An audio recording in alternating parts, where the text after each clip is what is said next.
বিগত আওয়ামী লীগ সরকারের আমলে আইনশৃঙ্খলা বাহিনীর হাতে গুমের প্রাথমিক তদন্তে আয়নাঘরের প্রমাণ পেয়েছে গুম সংক্রান্ত কমিশন। রাজধানী গুলশানে গুম সংক্রান্ত কমিশন অফ ইনকোয়ারির কার্যালয়ে সংবাদ সম্মেলনে সংস্থাটি জানিয়েছে, মাত্র 2 সপ্তাহেই গুমের 400টি অভিযোগ জমা পড়েছে। আরও জানাচ্ছেন আতিকুর রহমান তিতাস। গত 27 আগস্ট আওয়ামী লীগ সরকারের আমলে আইনশৃঙ্খলা রক্ষাকারী বাহিনীর হাতে গুমের ঘটনা তদন্তে হাইকোর্টের একজন অবসরপ্রাপ্ত বিচারপতির নেতৃত্বে গুম সংক্রান্ত কমিশন গঠন করে অন্তর্বর্তী সরকার। দুপুর 12টার দিকে রাজধানীর গুলশানে গুম সংক্রান্ত কমিশন অফ ইনকোয়ারির কার্যালয়ে সংবাদ সম্মেলনে সংস্থাটি জানায়, মাত্র 13 কার্যদিবসে 400টি গুমের অভিযোগ জমা পড়েছে কমিশন অফ ইনকোয়ারির কাছে। এরই মধ্যে বিভিন্ন সংস্থার আলোচিত বন্দিশালা, আয়নাঘর পরিদর্শন করে ভুক্তভোগীদের বর্ণনার সঙ্গে মিল পেয়েছে কমিশন অফ ইনকোয়ারি। তবে বিভিন্ন স্থান পরিবর্তনের পাশাপাশি গুরুত্বপূর্ণ প্রমাণগুলো মুছে ফেলার অভিযোগ তুলেছে সংস্থাটি। যাদের বিরুদ্ধে অ্যালিগেশনস, যারা পারপিটেটরস অফ দ্য ক্রাইম, ওদেরকে তো আমরা তলব করব। কমিশনের সভাপতি হাইকোর্ট বিভাগের অবসরপ্রাপ্ত বিচারপতি মইনুল ইসলাম চৌধুরী বলেন, এরই মধ্যে বিভিন্ন আয়নাঘরে পরিবর্তন আনা হয়েছে। দেয়াল রং করার পাশাপাশি কয়েকটি কক্ষ ভেঙে ফেলারও প্রমাণ পাওয়া গেছে। ডিজিএফআর যেটা আপনার এই আয়নাঘর বা জয়েন্ট ইন্টারোগেশন সেল, ওটা তো ডিজিএফআর যে হেডকোয়ার্টার্স তার কম্পাউন্ডে আছে। নিচতলায় সেল আছে প্রায় ধরেন 20-22টা সেল। অ্যাকচুয়ালি আয়নাঘর সোশ্যাল মিডিয়াতে বলা হচ্ছে Aynaghor, popularly known as Aynaghor. মানুষের অনেক রেসপন্স পেয়েছি। সাবসিকুয়েন্টলি আমরা আরেকটা বিজ্ঞপ্তি দিয়ে টাইমলাইনটা আমরা এক্সটেন্ড করে আপ টু 10th অক্টোবর 2024 করা হয়েছে। কমিশনের সদস্যরা বলেন, গুমে অভিযুক্ত যারা পালিয়ে গেছেন তাদের বিরুদ্ধে আইন অনুযায়ী ব্যবস্থা নেওয়া হবে। অনেকগুলো গুরুত্বপূর্ণ এভিডেন্স তারা নষ্ট করে দিয়েছে ওয়ালে পেইন্ট করে, যেখানে ভিকটিমরা একসময় বলেছিল যে তাদের অনেক কথা, নাম এগুলো লেখা ছিল, অনেকে ফোন নাম্বার, অনেকে ঠিকানা লেখা ছিল। ওই জিনিসগুলা পেইন্ট হওয়ার কারণে সেটা আর আমরা সেখানে পাইনি। ভিকটিমকে আমরা বিভাজন প্রক্রিয়ায় নিব না। আমরা দেখব তিনি এনফোর্স ডিসঅ্যাপিয়ারেন্সের শিকার কিনা, তিনি ডাকাত ছিলেন না তিনি জঙ্গি ছিলেন নাকি, এই বিভাজনে আমাদের যাওয়ার কোনো ইখতিয়ার নেই। খুব স্পষ্টভাবে বলি, যিনি এনফোর্স ডিসঅ্যাপিয়ারেন্সের শিকার তার অভিযোগ আমরা গ্রহণ করব। গত 6 আগস্ট 2009 থেকে 5 আগস্ট 2024 সালের মধ্যে হওয়া গুমের ঘটনাগুলো খতিয়ে দেখবে এই কমিশন। এরপর অন্তর্বর্তীকালীন সরকারের কাছে প্রতিবেদন জমা দেওয়া হবে। জমা দেওয়ার সময়সীমা ছিল 30 সেপ্টেম্বর, তা বর্ধিত করে 10 অক্টোবর করা হয়েছে। আতিকুর রহমান তিতাস, মাই টিভি। ছাত্র জনতার গণ অভ্যুত্থানে গণহত্যার ঘটনায় এখন পর্যন্ত 51টি অভিযোগ জমা পড়েছে আন্তর্জাতিক অপরাধ ট্রাইব্যুনালে।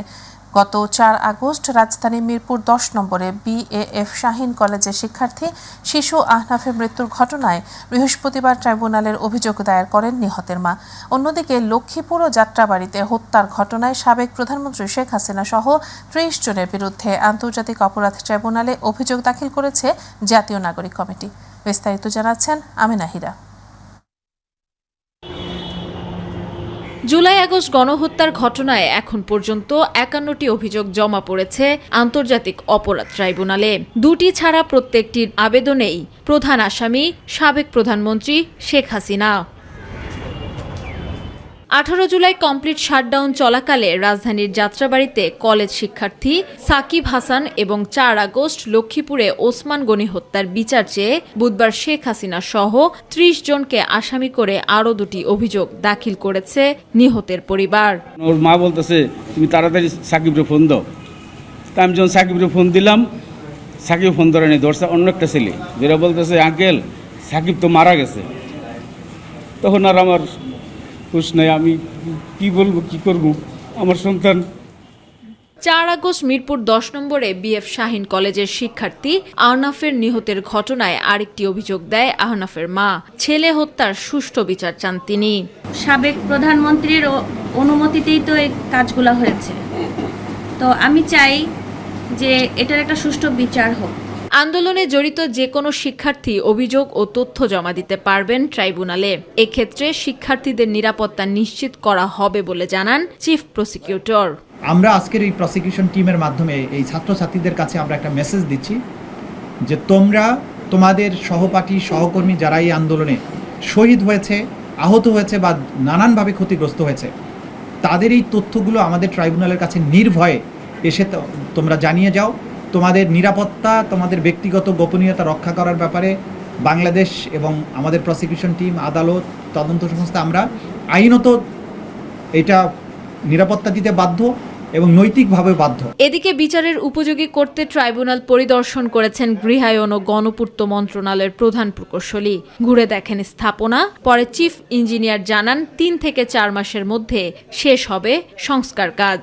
গোটা দুনিয়ার নজরে থাকবে এই বিচার প্রক্রিয়াটা। কাজে এই বিচার প্রক্রিয়ার মধ্যে যে ফ্যাসিলিটিসগুলো আছে সেগুলো যাতে খুব ভালো মতো দুনিয়ার কাছে ক্লিয়ার করা যায়, সেজন্য আমরা বলেছি যে মূল ভবনটা সংস্কার প্রয়োজন। ঝুঁকিপূর্ণ হওয়ায় পুরাতন ট্রাইব্যুনাল পরিত্যক্ত ঘোষণা করে টিনশেড বিল্ডিংয়ে এতদিন চলছিল বিচার কাজ। আমেনা হীরা, মাই টিভি, ঢাকা।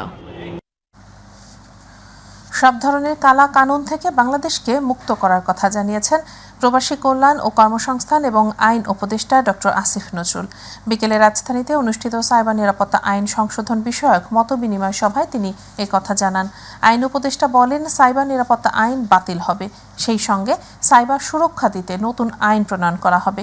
বিশেষ করে নারীদের সুরক্ষা দেওয়ার ক্ষেত্রে কাজ করবে এটি। সাইবার নিরাপত্তা আইনের আওতায় হওয়া মামলাগুলো প্রত্যাহারের উদ্যোগ নেওয়া হয়েছে বলেও জানান আসিফ নজরুল। অনুষ্ঠানে উপস্থিত ছিলেন ডাক, টেলিযোগাযোগ ও তথ্য প্রযুক্তি মন্ত্রণালয় এবং তথ্য ও সম্প্রচার মন্ত্রণালয়ের উপদেষ্টা মোহাম্মদ নাহিদ ইসলাম। আমাদের ডিজিটাল সিকিউরিটি অ্যাক্ট বাতিল করা উচিত, সেদিকে আমরা যাব। ঠিক এই মুহূর্তে পুরাটা বাতিল করব নাকি স্পিচ অফেন্স সব বাতিল করে দিব, সেটার ব্যাপারে আমি একটু, সাইমুম আছে, তারপর আমাদের মাহফুজুল হক সুপন আছে, তারা বিষয় বিশেষজ্ঞ, তারপর একদম আরো যদি কোনো বিষয় বিশেষজ্ঞ দেখে থাকি আমরা কথা বলে দিব। বাট আলটিমেট এটা বাতিল হবে। পরবর্তীকালে যখন নতুন আইন হবে, এটার বেসিক অ্যাপ্রোচ থাকবে সাইবার সুরক্ষা দেওয়া এবং নাগরিককে সুরক্ষা দেওয়া বিশেষ করে। এবং সেখানে অবশ্যই আমরা নারী এবং শিশুদের ওনাদের স্পর্শকাতরতা বিবেচনা করে সমাজে, আমাদের মতো সমাজে ওনাদের জন্য স্পেশাল সিকিউরিটি রাখার ব্যবস্থা করব। জেলা প্রশাসক নিয়োগে ঘুষ লেনদেনের অভিযোগ নিয়ে একটি জাতীয় দৈনিকে প্রকাশিত সংবাদকে ফেক বলে মন্তব্য করেছেন অভিযুক্ত জনপ্রশাসন মন্ত্রণালয়ের সিনিয়র সচিব মোখলেসুর রহমান। সচিবালয়ে সাংবাদিকদের প্রশ্নের জবাবে তিনি মন্তব্য করেন, যে স্ক্রিনশটটি প্রকাশিত হয়েছে তা আইফোনের, কিন্তু তিনি স্যামসাং মোবাইল ফোন ব্যবহার করেন বলেও দাবি করেন। এদিকে ঘুষের ঘটনা তদন্তে 3 উপদেষ্টাকে দায়িত্ব দিয়েছে অন্তর্বর্তী সরকার। বিস্তারিত জানাচ্ছেন সাইদুর রহমান আবির।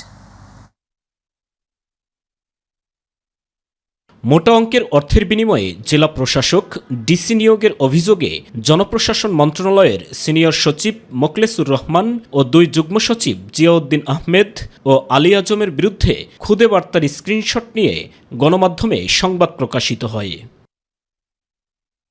এ বিষয়ে সচিবালয় গণমাধ্যম কর্মীদের মুখোমুখি জনপ্রশাসন মন্ত্রণালয়ের সিনিয়র সচিব মোখলেসুর রহমান। প্রশ্নের জবাবে ফেক নিউজ বলে মন্তব্য করেন তিনি। আপনারা যদি নিউজ করতে চান, স্ট্যান্ডবাজি নিউজ করতে চান, তাহলে এগুলো প্রশ্ন করতে পারেনি। এতদিন আমার সাথে কাজ করেছেন, বিন্দু বিসর্গ যেখানে সত্যতা নাই। এখন অভিযোগটা যিনি করেছেন, এই অভিযোগকারী আমার কাছে কোনো বিবেচনায় নাই এবং এই অভিযোগটাকে আমি মূল্যহীন মনে করি। It's a fake news. সংবাদটি ভিত্তিহীন প্রমাণে মোবাইল ফোন সংক্রান্ত যুক্তি তুলে ধরেন মোখলেসুর রহমান। আমার মোবাইলটা হলো স্যামসাং, আপনার নোটা যে শো করেছে সেটা হলো আইফোন। তখন আইফোনকে আমি ব্যবহার করি স্যামসাং। ওনারা কে কি দেখালো ওনাদেরকে জিজ্ঞেস করবেন হোয়াট ওয়াজ দ্য ডায়লগ। আমি এটা কিছুই জানি না। আমি এই সম্পর্কে if I say less it is better. অভিযোগটি মূল্যহীন বলেও দাবি করেন জনপ্রশাসন মন্ত্রণালয়ের সিনিয়র সচিব। Saidur Rahman Abir, my TV, Dhaka. Nobel বিজয়ী অর্থনীতিবিদ ডক্টর মোহাম্মদ ইউনূসের গ্রামীণ কল্যাণকে 666 কোটি টাকা দিতে হবে এমন রায় পূর্ণাঙ্গভাবে লিখতে গিয়ে বিব্রত বোধ করেছেন হাইকোর্টের এক বিচারপতি। পরে 4 আগস্ট দেয়া রায় প্রত্যাহার করে নিলেন হাইকোর্ট। এরপর নথি পাঠানো হয়েছে প্রধান বিচারপতির কাছে। গত 4 আগস্ট বিচারপতি খুরশিদ আলম সরকারের হাইকোর্ট বেঞ্চ 666 কোটি টাকা পরিশোধের যে রায় দিয়েছেন সেটি লিখতে গিয়ে কনিষ্ঠ বিচারপতি বিব্রত বোধ করেন। নিয়মানুযায়ী এটি শুনানির জন্য এখন নতুন বেঞ্চ ঠিক করে দেবেন প্রধান বিচারপতি। সেই সঙ্গে গত 4 আগস্ট ডক্টর ইউনূসের কাছে জাতীয় রাজস্ব বোর্ডের পাওনা 666 কোটি টাকা কর দাবির বৈধতা নিয়ে করা রিট খারিজ করে দিয়েছেন হাইকোর্ট। ভৌতিক ট্যাক্স ধরে দিয়েছেন, অথচ যে ট্যাক্সগুলি দেওয়া হয়েছে এবং অ্যাপ্রুভড হয়েছে, তখন এই গ্রামীণ কল্যাণের পক্ষ থেকে মহামান্য হাইকোর্টে এসে রিট পিটিশন দাখিল করা হলো, কেন এই রিওপেন করাটাকে অবৈধ ঘোষণা করা হবে না? যেহেতু আমি ট্যাক্স দিয়েছি, এত বছর পর্যন্ত আমি ট্যাক্সটা 2004 থেকে 17 সাল পর্যন্ত সরকার কর্তৃক অনুমোদিত, হঠাৎ এমন কি কারণ ঘটলো যে আমার উপরে বিনা হিসাবে এসে বলল? তারই একটি মামলা হচ্ছে যে 666 কোটি টাকা ট্যাক্স নির্ধারণ করলেন। এই নির্ধারণটার বিরুদ্ধে আমরা মহামান্য হাইকোর্টে এসে আমরা সেটাকে চ্যালেঞ্জ করলাম, কেন সরকারের এই আদেশটাকে, আপনার ট্রাইব্যুনালের এই আদেশটাকে অবৈধ ঘোষণা করা হবে না। কোটা সংস্কার আন্দোলনে নিহত আবু সাইদ হত্যা মামলায় সাবেক ডিআইজি আব্দুল বাতেন সহ 14 আসামির বিদেশ যাত্রার উপর নিষেধাজ্ঞা জারি করেছেন আদালত। মামলার তদন্তকারী কর্মকর্তা পিবিআইয়ের police super ABM Zakir Hossain গত 30 সেপ্টেম্বর আদালতের কাছে আসামিদের বিদেশ যাত্রার উপর নিষেধাজ্ঞা আরোপের আবেদন করেন। আজ মেট্রোপলিটন ম্যাজিস্ট্রেট তাজহাট আমলি আদালতের বিচারক আসাদুজ্জামান এ আদেশ দেন। আবু সাইদ হত্যা মামলার প্যানেল আইনজীবী রকুনুজ্জামান জানান, এ মামলায় 17 আসামির মধ্যে 3 জন গ্রেফতার হলেও এখন পর্যন্ত 14 জন আসামি গ্রেফতার হয়নি। গত 16 জুলাই কোটা আন্দোলনে গুলিবিদ্ধ হয়ে নিহত হন শিক্ষার্থী আবু সাইদ। বাকি যে 14 জন, এই 14 জনের উপরে নিষেধাজ্ঞার আবেদন করলে কোর্ট আদালত, বিজ্ঞ আদালত সেটা মঞ্জুর করেন এবং তাদের বিদেশ যাত্রায় নিষেধাজ্ঞা আরোপ করেন। আমরা বারবারই বলছি যে বাকি যে 14 জন আসামি এখন পর্যন্ত গ্রেপ্তার হয়নি, তাহলে বিদেশ যদি না যেতে পারে তাহলে বিশেষায়িত যে সংস্থাগুলো, গোয়েন্দা সংস্থারা, তারা তাদেরকে খুঁজে বের করে অবিলম্বে গ্রেপ্তারটা করতে পারবে। যারা গ্লাসে গ্লাসে শিশুদের রক্তপান করে সেই ফ্যাসিস্টদের কখনো পুনরুত্থান হয় না বলে মন্তব্য করেছেন বিএনপি সিনিয়র যুগ্ম মহাসচিব রুহুল কবির রিজভী আহমেদ। সকালে আমরা বিএনপি পরিবারের পক্ষ থেকে ছাত্র জনতার গণ অভ্যুত্থানে নিহত শিক্ষার্থী তাহমিদ ও মাসুদ রানার মিরপুরের বাসায় আর্থিক সহায়তার হাত বাড়াতে গিয়ে তিনি এমনই মন্তব্য করেন। রিজভী বলেন, আওয়ামী লীগ জনগণের টাকা লোপাট করে বিদেশে রাজপ্রাসাদ তৈরি করে দেশের মানুষকে দরিদ্র বানিয়ে ফেলেছে। ফ্যাসিস্টদের পুনরুত্থান হয় না, ফ্যাসিস্টরা সামাজিকভাবে প্রতিষ্ঠিত হতে পারে না। যারা নিজ দেশের শিশুর রক্ত পান করে গ্লাসে গ্লাসে, তারা কিসের রাজনীতি করবে? নির্বাচন তো গণতন্ত্রের একটি অন্যতম মাপকাঠি। নির্বাচন অত্যন্ত অপরিহার্য, সংস্কারও চলবে, কিন্তু সংস্কারের পাশাপাশি গণতন্ত্রের এই যে উপাদানগুলি নিশ্চিত করতে হবে। বাংলাদেশ মালয়েশিয়ার সম্পর্ক জোরদার ও সহযোগিতার নতুন পথ অনুসন্ধানে মালয়েশিয়ার প্রধানমন্ত্রী দাতো সেরি আনোয়ার ইব্রাহিম শুক্রবার বাংলাদেশে সফর করবেন। সফরে দুই দেশের স্বার্থ সংশ্লিষ্ট বিষয়, রাজনীতি, অর্থনীতি এবং দ্বিপক্ষীয় নানা বিষয় নিয়ে মালয়েশিয়ার প্রধানমন্ত্রী আলোচনা করবেন প্রধান উপদেষ্টার সাথে। ডক্টর মোহাম্মদ ইউনূসের নেতৃত্বাধীন অন্তর্বর্তী সরকার ক্ষমতা গ্রহণের পর এটি হবে কোনো বিদেশি সরকার প্রধানের প্রথম উচ্চ পর্যায়ের সফর। আমিনা হিরার আরেকটি রিপোর্ট। প্রায় 11 বছর পর মালয়েশিয়ান কোনো প্রধানমন্ত্রী বাংলাদেশ সফরে আসছেন। দীর্ঘদিনের বন্ধু ডক্টর মোহাম্মদ ইউনূস অন্তর্বর্তী সরকারের প্রধান উপদেষ্টার দায়িত্ব নেবার পরই সংক্ষিপ্ত এই রাষ্ট্রীয় সফরের আগ্রহ দেখান মালয়েশিয়ার প্রধানমন্ত্রী আনোয়ার ইব্রাহিম। 58 সদস্যের প্রতিনিধি দল নিয়ে শুক্রবার দুপুর 2:30টায় ঢাকায় আসবেন তিনি। এ সময় মালয়েশিয়ার প্রধানমন্ত্রীকে বিমানবন্দরেই দেয়া হবে লাল গালিচার সংবর্ধনা, গার্ড অফ অনার এবং তাকে স্বাগত জানাবেন প্রধান উপদেষ্টা। পরে হোটেল ইন্টারকন্টিনেন্টালে দুপুর 3:30টায় প্রধান উপদেষ্টা ডক্টর মোহাম্মদ ইউনূসের সাথে একান্ত বৈঠক করবেন মালয়েশিয়ার প্রধানমন্ত্রী আনোয়ার ইব্রাহিম। একই স্থানে দ্বিপক্ষীয় আলোচনা, ভিজিটর বই সই, যৌথ প্রেস বিবৃতি সহ প্রধান উপদেষ্টার পক্ষ থেকে উচ্চ পর্যায়ের চায়ের নিমন্ত্রণ গ্রহণ করবেন মালয়েশিয়ার প্রধানমন্ত্রী।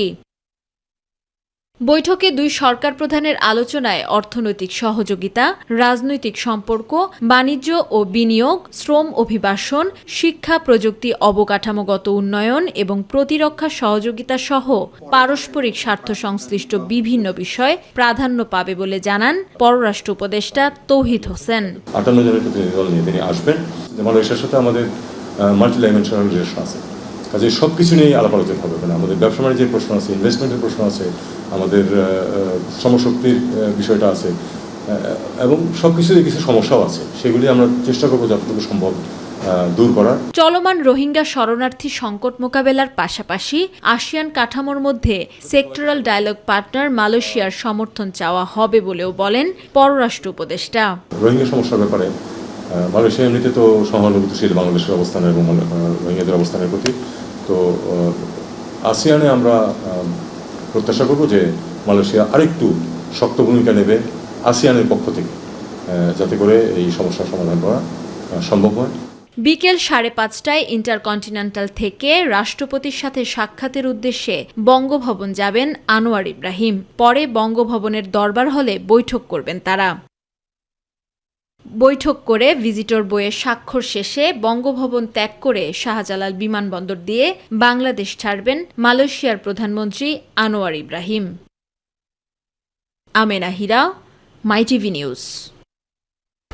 গাজীপুরের কাশিমপুর কেন্দ্রীয় কারাগার থেকে জামিনে মুক্তি পেয়েছেন দৈনিক আমার দেশ পত্রিকার ভারপ্রাপ্ত সম্পাদক মাহমুদুর রহমান। বিকেলে কারাগার থেকে মুক্তি পান তিনি। কারাগার থেকে বেরিয়ে গণমাধ্যম কর্মীদেরকে মাহমুদুর রহমান কোনো কথা বলেননি। গাড়িতে দাঁড়িয়ে হাত নেড়ে সবাইকে শুভেচ্ছা জানিয়ে ঢাকার উদ্দেশ্যে রওনা করেন। এর আগে সকালে সাবেক প্রধানমন্ত্রী শেখ হাসিনার ছেলে সজীব ওয়াজেদ জয়কে অপহরণ ও হত্যা চেষ্টার অভিযোগে করা মামলায় জামিন পান তিনি। ঢাকার মহানগর দায়রা জজ মোহাম্মদ আসাম জগলুল হোসেন তার জামিন মঞ্জুর করেন। মাহমুদুর রহমানের আইনজীবী জানান, মামলায় দেয়া দণ্ডাদেশ চ্যালেঞ্জ করে আদালতে আপিল করেছেন মাহমুদুর রহমান। পাশাপাশি তার জামিনের আবেদন করা হয়। শুনানি শেষে আদালত তার জামিন মঞ্জুর করেন।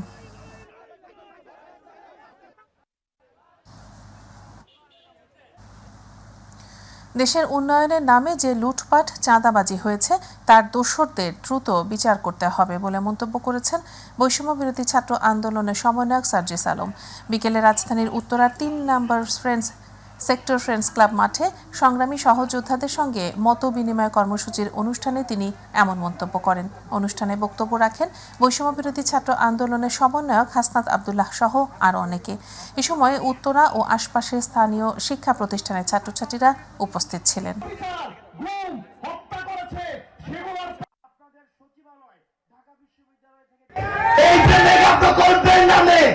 এই দেশে যে মেগা চুরিগুলো হয়েছে সেগুলোর প্রত্যেকটির বিচার এই বাংলাদেশেই নিশ্চিত করতে হবে। রাষ্ট্রপতি মোহাম্মদ শাহাবুদ্দিন চুপ্পুকে অপসারণের দাবি জানিয়েছেন ছাত্র আন্দোলনের অন্যতম সমন্বয়ক হাসনাত আব্দুল্লাহ। সেই সঙ্গে আরও 4টি দাবি জানিয়েছেন তিনি। বৃহস্পতিবার নিজের ভেরিফাইড ফেসবুক আইডি থেকে দেয়া এক পোস্টে এসব দাবি তোলেন হাসনাত। পোস্টে তিনি লেখেন, আওয়ামী লীগের বিচার নিশ্চিতকরণ, নতুন সংবিধান গঠন, আওয়ামী দুর্নীতিবাজ আমলাদের পরিবর্তন, হাসিনার আমলে করা সব অবৈধ চুক্তি বাতিল এবং চুপ্পুকে অনতিবিলম্বে রাষ্ট্রপতি পদ থেকে অপসারণ করতে হবে। এর আগে রাষ্ট্রপতি মোহাম্মদ শাহাবুদ্দিনের অপসারণের দাবি জানিয়েছিল সিটিজেন্স রাইটস মুভমেন্ট নামের একটি সংগঠন।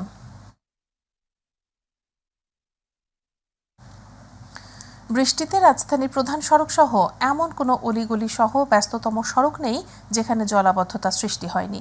এর ফলে চরম ভোগান্তিতে পড়ে বিভিন্ন গন্তব্যে ছুটে চলা মানুষজন, বিশেষ করে চাকুরিজীবী ও নিম্ন আয়ের মানুষজন পড়েছেন চরম দুর্ভোগে। এ নিয়ে ক্ষোভ প্রকাশ করেছেন নগরবাসী। হাসান বিশ্বাসের ক্যামেরায় আবু সাইদ রিপোর্ট। বঙ্গোপসাগরের নিম্নচাপের প্রভাবে থেমে থেমে বৃষ্টি হওয়ার কারণে জলাবদ্ধতার সৃষ্টি হয়েছে পুরো নগরী জুড়ে। সামান্য বৃষ্টিতে রাজধানীর বিভিন্ন প্রধান সড়কসহ এমন কোনো অলিগলি নেই যেখানে জলাবদ্ধতার সৃষ্টি হয়নি। এর ফলে চরম ভোগান্তিতে পড়েছে বিভিন্ন গন্তব্যে ছুটে চলা মানুষজন। পানি কারণে পচা পানি, হাঁটতে পারি না, গন্ধ। আমরা জানি ঢাকা তিলোত্তম নগরী, কিন্তু তিলোত্তম এখানে আর পরিচয় নাই। ড্রেনগুলা যে পরিষ্কার করা না ঠিক মতো। পানির ভিতর আমার হাঁটা চলা করা লাগে, বাজার করা যায়, চাকরি বিক্রি করলে পরেও সেনে যাওয়া লাগে। বিশেষ করে চাকুরিজীবী ও নিম্ন আয়ের মানুষজন পড়েছে সীমাহীন দুর্ভোগে। জলাবদ্ধ পানি নিষ্কাশনের জন্য ড্রেনেজ ব্যবস্থাপনা থাকলেও সঠিক সময়ে পরিষ্কার পরিচ্ছন্ন না করায় নগরবাসীর কষ্টের মাত্রা বেড়েই চলেছে। হচ্ছে নানাবিধ চর্মরোগও। পল্টন, ফকিরাপুল, মতিঝিল, আরামবাগ, ওদের হলো আপনার কাকরাইল মোড়, বিজয়নগর, এগুলো গেলে পানি বন্ধ হয়েছে, পানি না সরার কোনো ব্যবস্থা নাই। এখানে এত পরিমাণ পানি হয়েছে যে আমাদের অফিসের বারান্দা পর্যন্ত পানিতে একেবারে ভরপুর হয়ে গেছে। গত 24 ঘন্টায় ঢাকায় 44 মিলিমিটার বৃষ্টিপাত রেকর্ড করেছে আবহাওয়া অধিদপ্তর। সামান্য বৃষ্টিতে নগর জুড়ে এভাবে জলাবদ্ধতার সৃষ্টি হয়েছে এবং পানি নিষ্কাশনের যে ব্যবস্থা থাকার কথা সেই ব্যবস্থার ড্রেনেজ মুখের যে সুয়ারেজ লাইনগুলো রয়েছে সেই লাইনগুলোতে ময়লা আবর্জনা ভর্তি থাকায় পানি নিষ্কাশন হতে পারছে না, যার ফলে নগরবাসীর যেন দুর্ভোগ আরও দ্বিগুণ হয়ে দাঁড়িয়েছে। তবে এই থেকে পরিত্রাণের জন্য সংশ্লিষ্ট কর্তৃপক্ষকে আরও বেশি উদ্যোগী হওয়ার পরামর্শ দিয়েছেন নগরবাসী। পল্টন থেকে আবু সাদ অপু, মাই টিভি, ঢাকা।